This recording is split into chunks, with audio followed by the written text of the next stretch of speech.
न्याय के देवता जो चिट्ठियां पढ़कर करते हैं मनोकामनाएं पूर्ण। भारत के कोने कोने में ऐसे कई चमत्कारी मंदिर मौजूद हैं जिनकी मान्यताएं केवल आसपास के स्थान ही नहीं बल्कि दूर दूर तक फैली हुई हैं। श्रद्धालु देवी देवताओं तक अपनी बात पहुंचाने के लिए अलग अलग तरीके आजमाते हैं। आज हम आपको उत्तराखंड में स्थित एक ऐसे मंदिर के बारे में बताने जा रहे हैं जिसमें श्रद्धालु अपनी अर्जी देवता तक पहुंचाने के लिए चिट्ठियों का सहारा लेते हैं। हिंदू धर्म की मान्यताओं के अनुसार हर कुल का अपना एक आराध्य देवता या देवी होती है जिन्हें कुल देवता या कुल देवी के रूप में जाना जाता है। यह उस कुल के संरक्षक भी माने जाते हैं। ऐसे में आज हम आपको उत्तराखंड में मौजूद एक ऐसे कुल देवता के बारे में बताने जा रहे हैं जिन्हें लेकर यह मान्यता प्रसिद्ध है कि देवता के मंदिर में चिट्ठी लिखने मात्र से साधक की हर मनोकामना अवश्य पूरी होती है। उत्तराखंड को देवभूमि कहा जाता है क्योंकि यहाँ की धरती पर कई देवी देवताओं का वास है। उत्तराखंड में एक नहीं बल्कि गोलू देवता के कई मंदिर स्थापित हैं, लेकिन आज हम बात कर रहे हैं सबसे ज्यादा लोकप्रिय अल्मोड़ा जिले में गोलू देवता के मंदिर के बारे में, जिन्हें स्थानीय लोग न्याय का देवता भी मानते हैं। ऐसा कहा जाता है कि यहाँ अर्जी लगाने से व्यक्ति को शीघ्र ही न्याय मिलता है। इस मान्यता के साथ ही यह भी कहा जाता है कि गोलू देवता भगवान शिव का अवतार हैं। गोलू देवता के मंदिर में मनोकामना पूरी होने के बाद घंटी चढ़ाए जाने की परंपरा है। इसी के साथ अपनी मन्नत को पूरा करने के लिए गोलू देवता को पत्र या चिट्ठी भी लिखी जाती है। कई भक्त सरकारी स्टाम्प पेपर पर भी मनोकामना लिखकर भेजते हैं। इस मंदिर की मान्यता कितनी अधिक है इस बात का अंदाजा यहाँ पर टंगी हुई घंटियों और स्टाम्प को देखकर ही लगाया जा सकता है। गोलू देवता की मूर्ति की बात करें तो उनकी मूर्ति सफेद रंग की है और वह घोड़े पर सवार हैं। मूर्ति में देवता को पगड़ी बांधे हुए दर्शाया गया है। उन्होंने हाथ में धनुष बाण धारण किया हुआ है। न्याय की देवता के साथ साथ उन्हें कुमाऊं का राजा भी कहा जाता है। स्थानीय मान्यताओं के अनुसार गोलू देवता मंदिर का निर्माण 12वीं शताब्दी में चंद्रवंश के एक सेनापति ने कराया था। मंदिर से जुड़ी किंवदंती के अनुसार एक पंत ब्राह्मण ने इस स्थान की स्थापना तब की थी जब गोलू देवता उनके स्वप्न में प्रकट हुए और चंद्रवंश की राजधानी चितई में मंदिर बनाने का अनुरोध किया। कुमाऊं क्षेत्र में सबसे रोचक कहानी एक स्थानीय राजा से संबंधित है। शिकार के दौरान उन्होंने अपने कई सेवकों को अपने लिए पानी लाने के लिए भेजा। पानी की तलाश में सेवकों ने एक महिला को परेशान कर दिया जो उस समय प्रार्थना कर रही थी। महिला क्रोधित हो गई और उसने राजा को ताना मारा कि वह 2 लड़ते बैलों को अलग नहीं कर सकता।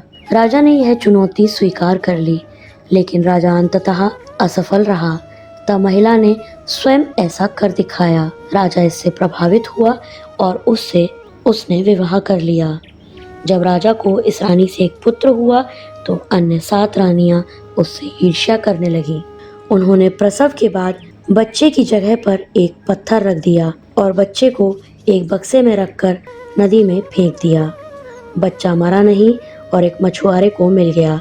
इसका पालन पोषण उसी मछुआरे ने किया और जब वह लड़का बड़ा हुआ तो वह लकड़ी का घोड़ा लेकर नदी के किनारे राजा के पास गया। रानियों से उसने कहा, घोड़े को पानी पीना है।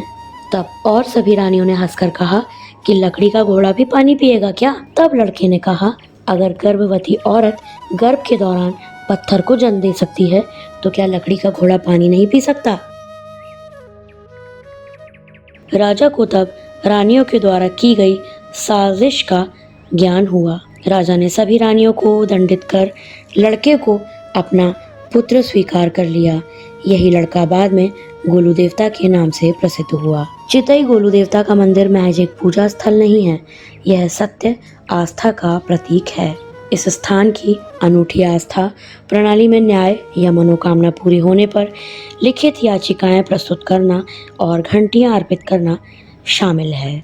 भक्तों द्वारा इस अनूठी आस्था प्रणाली का पालन किया जाता है जो इस स्थान को वास्तव में उल्लेखनीय बनाता है। घने जंगल और हिमालय की चोटियों सहित प्राकृतिक परिवेश और हजारों घंटियों की गूंज एक अलौकिक जीवंत वातावरण का निर्माण करती है। इसीलिए चाहे आप आध्यात्मिक उद्देश्य से यात्रा करें या कुमाऊं क्षेत्र की अनूठी संस्कृति और परंपरा का अनुभव करने के लिए चितई गोलू महाराज मंदिर इसके लिए एक आदर्श स्थान है। चितई गोलू मंदिर सोमवार से शनिवार तक सुबह 6 बजे से रात्रि 10 बजे तक खुला रहता है। आप पूरे वर्ष कभी भी आकर दर्शन कर सकते हैं।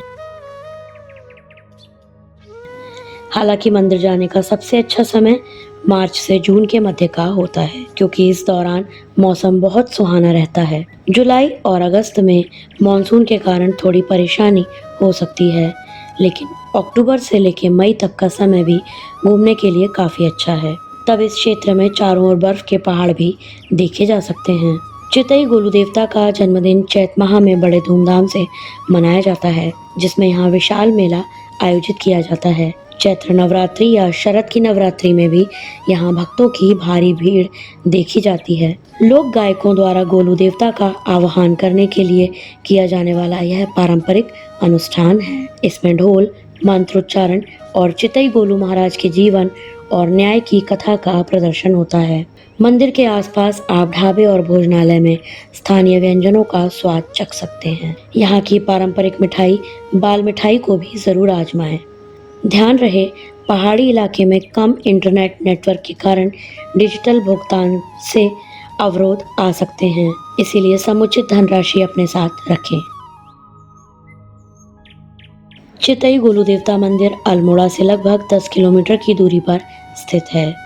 आप मंदिर तक पहुंचने के लिए टैक्सी किराए पर ले सकते हैं या साझा टैक्सी का भी उपयोग आप कर सकते हैं। हालांकि सरकारी बस सेवाएं भी निरंतर उपलब्ध रहती हैं, लेकिन यदि आप ट्रेन से जा रहे हैं तो अल्मोड़ा का निकटतम रेलवे स्टेशन काठ गोदाम है। काठ गोदाम से मंदिर तक पहुंचने के लिए बस टैक्सी उपलब्ध रहती है। यदि आप हवाई यात्रा से आते हैं तो अल्मोड़ा के सबसे नज़दीक हवाई अड्डा पंतनगर में है, जो कि अल्मोड़ा से लगभग 124 किलोमीटर की दूरी पर स्थित है। बंजारा बीट्स एक एकेडमिक इन्फॉर्मेशन देने वाला चैनल है, इसको सब्सक्राइब करना ना भूलें।